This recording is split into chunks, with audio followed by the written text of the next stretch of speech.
Hello students, आज हम लोग पढ़ेंगे next chapter electric current and it's effects. Electric current क्या है और इसका क्या क्या इफ़ेक्ट है, इसके बारे में हम लोग जानकारी लेंगे।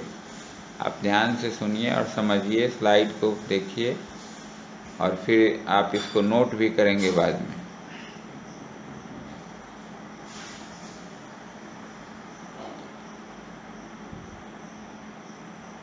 The most convenient source of energy is electricity.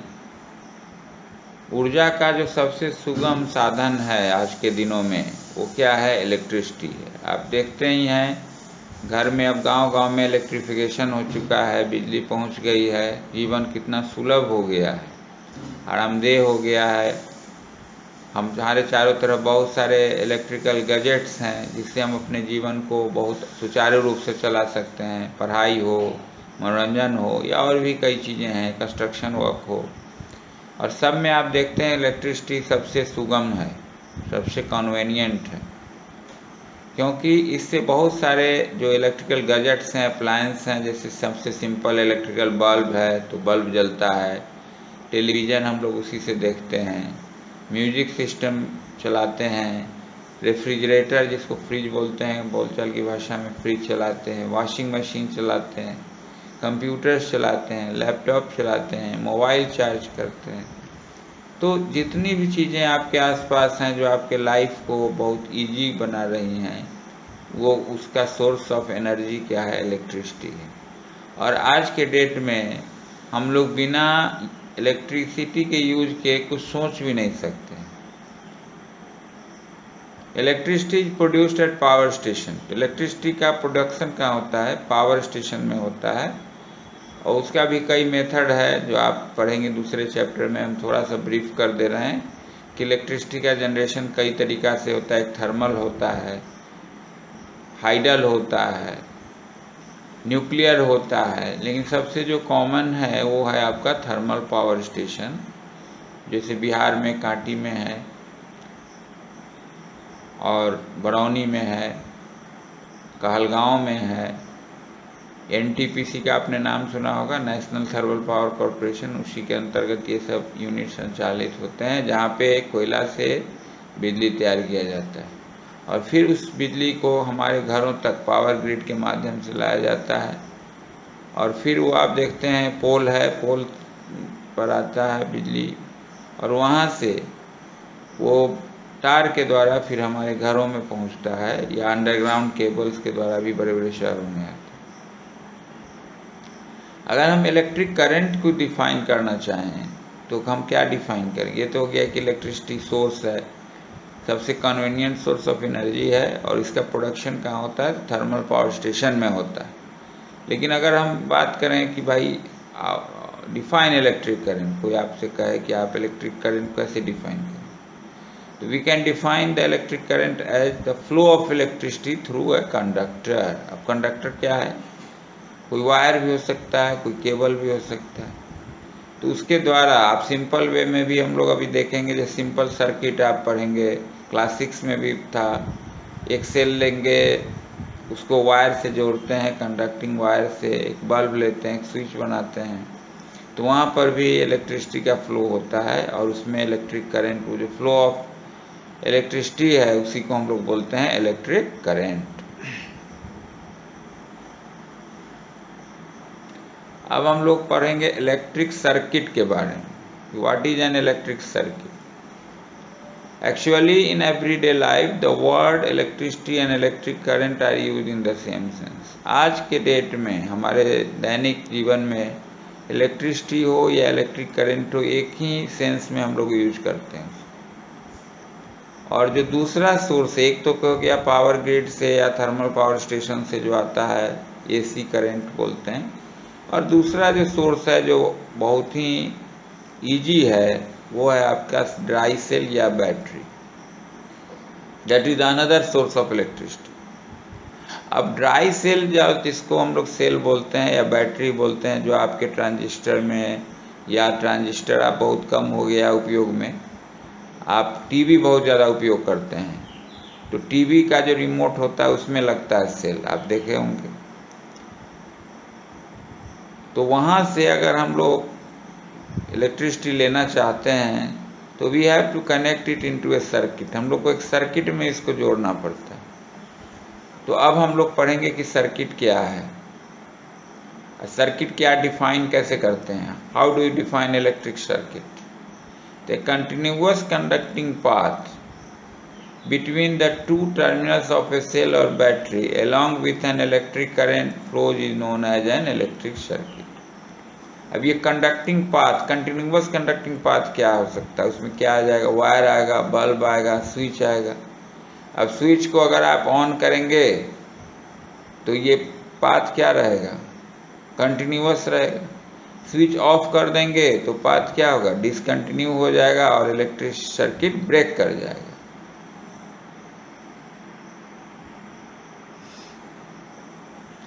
अब आती है बात सर्किट डायग्राम की।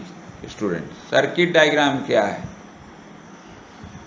Circuit diagram tells us how the various components in an electric circuit have been connected by using the electrical symbols of the component। जैसे आप कोई electric circuit बनाते हो, यहाँ आप देख सकते हो सर्किट डायग्राम। देखिए आप,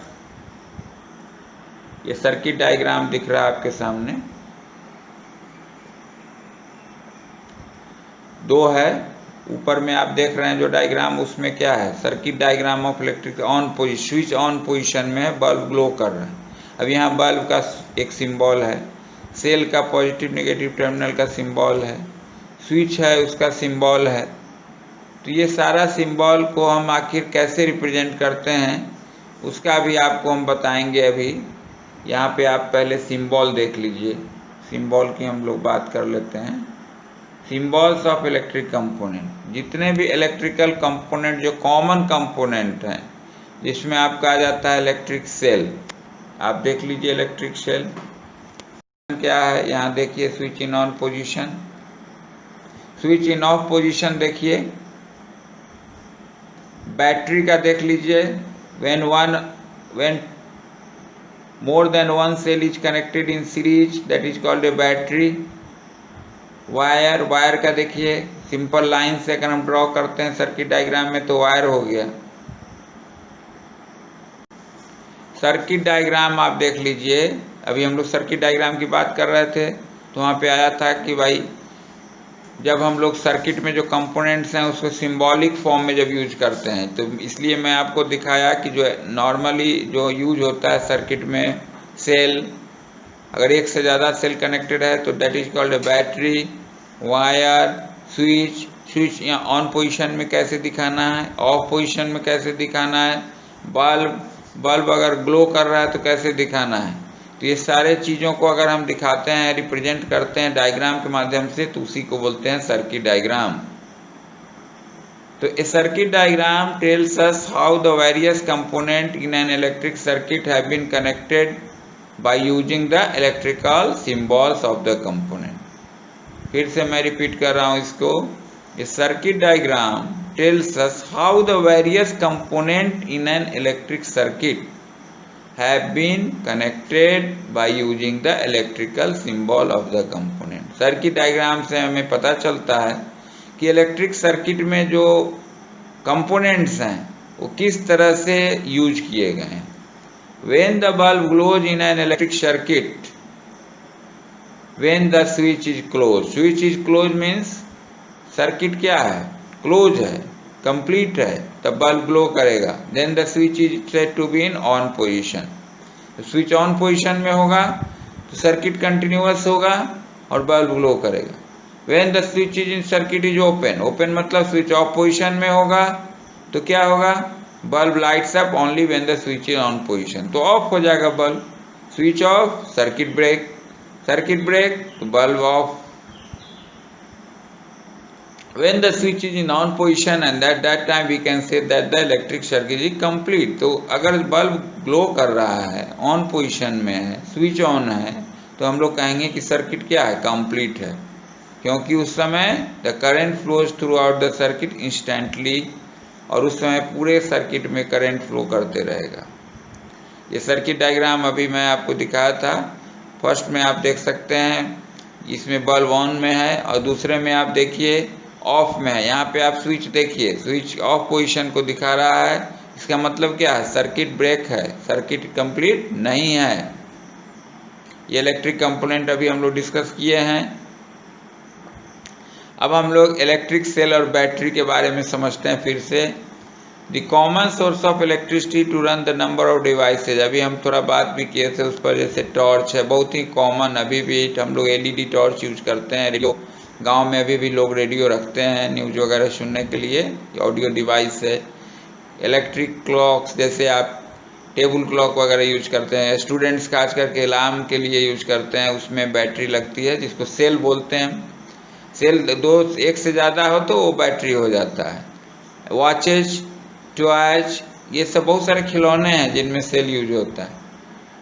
is an electric cell but sometime a single cell is not sufficient, मतलब एक सेल कभी सफिशिएंट नहीं है बहुत सारे डिवाइस को चलाने के लिए, तो वहाँ पे हमको हाई वोल्टेज की ज़रूरत होती है।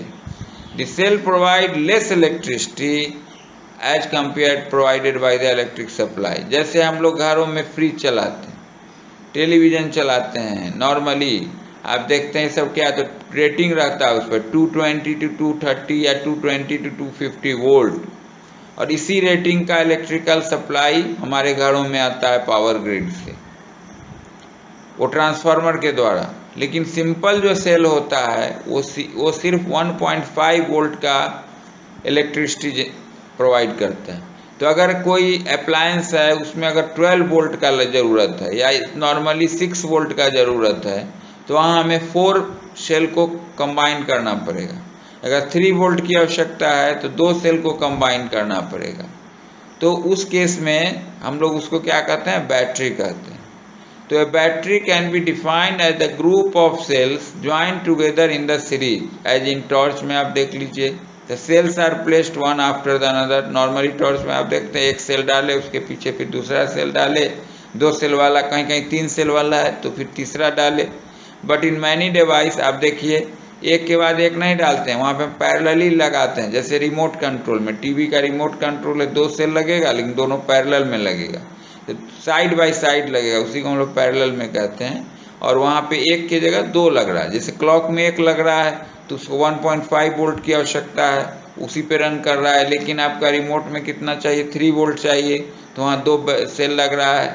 तो when more than one cell is connected, that is called a battery। तो ये अंतर है इलेक्ट्रिक सेल और बैटरी में। अब है कि कनेक्शन ऑफ सेल और या बैटरी को हम लोग कनेक्ट कैसे करते हैं। तो आप सेल में देख सकते हैं कि ऊपर में एक पॉजिटिव का सिंबल होता है, नीचे में निगेटिव का सिंबल होता है। या बैटरी भी आप देखते हैं जो इन्वर्टर वगैरह में बैटरी यूज होता है, कार में होता है, बाइक में होता है, कार में होता है। उसको बैटरी क्यों कहते हैं? क्योंकि उसको चार्जेबल है और उसके अंदर कई सेल्स जो होते हैं वो ज्वाइंट होते हैं। तो वहाँ पे जहाँ उसको कनेक्ट करना रहता है पावर सोर्स से, तो वहाँ पे वो पॉजिटिव और निगेटिव बना रहता है, वहीं पे लगाना रहता है। और अगर ड्राई सेल जो है 1.5 वोल्ट का, अगर एक से ज़्यादा यूज करते हैं किसी अप्लायंस में, जैसे टॉर्च में करते हैं, तो एक डाले उसका निगेटिव, पहले पॉजिटिव आगे चला गया, फिर निगेटिव है पीछे, तो फिर दूसरा सेल को डालेंगे तो उसका पॉजिटिव जाना चाहिए, तब वो कनेक्ट होगा करेक्ट वे में। अदरवाइज अगर पूरा दे देंगे तो सर्किट पूरा नहीं होगा और फिर टॉर्च आपका नहीं जलेगा। किसी किसी में क्या होता है कि वो कंपार्टमेंट, जैसे आप देखते टीवी के रिमोट में उसमें लगता है, तो वहाँ भी आप देखिएगा वहाँ बना होता है पॉजिटिव निगेटिव, जिस तरह से बना हुआ है उसी फैशन में, उसी ऑर्डर में आपको सेल कनेक्ट करना रहता है। इसके अलावा है कि द स्विच, इसको सर्किट में हम लोग कहीं भी दे सकते हैं। ये स्विच क्या है? तो switch is a device which can break और कंप्लीट द सर्किट। स्विच एक ऐसा डिवाइस है जो सर्किट को या तो ब्रेक कर सकता है या फिर पूरा कर सकता है। इसको हम लोग सर्किट में कहीं भी दे सकते हैं। The circuit is complete and is set to be closed only when the switch is on. जब स्विच ऑन होगा तो सर्किट क्या होगा? कंप्लीट होगा, या उसी को हम लोग क्लोज सर्किट भी बोलते हैं। और तब जो है बल्ब अगर उसके अंदर लगा हुआ है या दूसरा भी कुछ लगा हुआ है तो वो यूज में आ जाएगा। The circuit is incomplete and is set to be open only when the switch is off. अगर स्विच ऑफ होगा तो सर्किट ओपन होगा और उसी को हम लोग इनकम्प्लीट सर्किट बोलते हैं। तो अगर स्विच ऑन है तो उसको सर्किट कंप्लीट बोलते हैं और सर्किट क्लोज भी बोलते हैं। Switch is on, circuit is close, circuit is complete. Switch is of, circuit is open and incomplete. अब हम लोग इसमें पढ़ लिए जो चीज़ इलेक्ट्रिक करंट क्या है, इलेक्ट्रिक सर्किट क्या है, इलेक्ट्रिक सर्किट डायग्राम किसे कहते हैं और कैसे हम लोग उसको ड्रॉ करेंगे। तो उसके लिए हम लोग को सिंबल की आवश्यकता होती है। तो सिंबल ऐसा नहीं है कि हम अपने मन से बना देंगे, सिंबल ऑलरेडी स्पेसिफाइड है कि भाई इलेक्ट्रिक सेल है तो उसका क्या सिंबल होगा, और बैटरी है तो एक से अधिक सेल है तो उसमें किस तरह से दिखाया जाएगा। फिर आपका स्विच को कैसे दिखा, स्विच ऑन पोजीशन में है तो कैसे दिखाया जाएगा, ऑफ में है तो कैसे दिखाया जाएगा, वायर को कैसे दिखाया जाएगा, बल्ब को कैसे दिखाया जाएगा। तो ये आप देख लीजिए कि draw symbol for the following electrical component, जो उसमें दिया हुआ है ये आपको ड्रॉ करना है। तो ये सिंपल क्वेश्चंस हमने डाला आपके लिए असाइनमेंट में। आप वीडियो को देखिए, समझिए, फिर से समझ में ना आए तो एक दो बार और देख लीजिए। फिर असाइनमेंट जो दिया हुआ है उसको फेयर नोटबुक पे आप पहले जो स्लाइड्स हैं उनको नोट डाउन कर लीजिए, समझ लीजिए अच्छी तरीक़ा से, फिर ये क्वेश्चंस को बनाइए, फिर नेक्स्ट स्लाइड में हम लोग आगे पढ़ेंगे। Thank you.